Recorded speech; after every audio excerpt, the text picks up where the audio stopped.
దానికి మా బాబు కూడా వచ్చాడు నాతో ఓకే. పాటు చేయడానికి. కొంచెం ఆ! ఇబ్బందికరంగా ఉండేసరికి ఇలా ఉన్నాను అనమాట.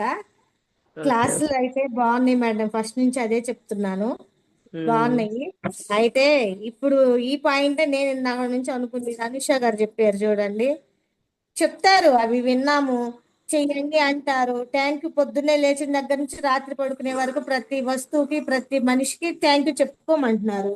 అది కూడా తొందరగా నోటికి రావట్లేదు మేడం, చెప్తున్నాను కదా.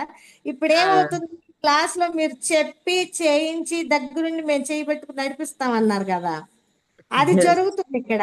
దానివల్ల ఏమవుతుంది, కంపల్సరీగా ఇప్పుడు మిగిలిన వాళ్ళందరూ చెప్పారుగా, సాయి దీప్క గారు కానీ ఇంకా కొంతమంది చెప్పారు, అరుణ గారు కానీ ఇలాంటి సత్యవతి గారు కూడా బాగా చెప్పారు. వీళ్ళందరూ చెప్తున్నారు కదా మాకు ఇట్లా అలవాటు అయింది మేము చేసామని. అది హ్మ్. అలవాటు అవుతుంది అనమాట ఆటోమేటిక్ గా. అవును అవును. ఓకే, ఇప్పుడు సారీ ఓకే థ్యాంక్ యూ అని ఈ లేకపోతే ఈ నాలుగు చెప్పుకోవడము అలా హ్మ్. బాగా అలవాటు అయిపోతుంది.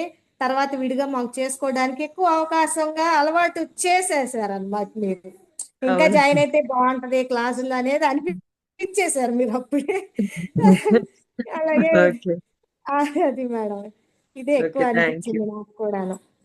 క్యాండిల్ దానికి మా బాబు వచ్చి కూర్చొని లాగేస్తున్నాడు, పట్టుకుంటున్నాడు, చూస్తున్నాడు.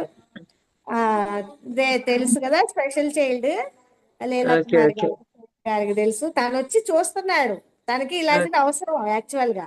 ఆ! వచ్చేసి ఆ! చూస్తున్నాడు, కూర్చున్నాడు, అది అయిపోగానే వెళ్ళిపోయి బెడ్ ఎక్కేసాడు. ఓకే. ఓకే. అది మేడం సరే. ఎన్ని సంవత్సరాలు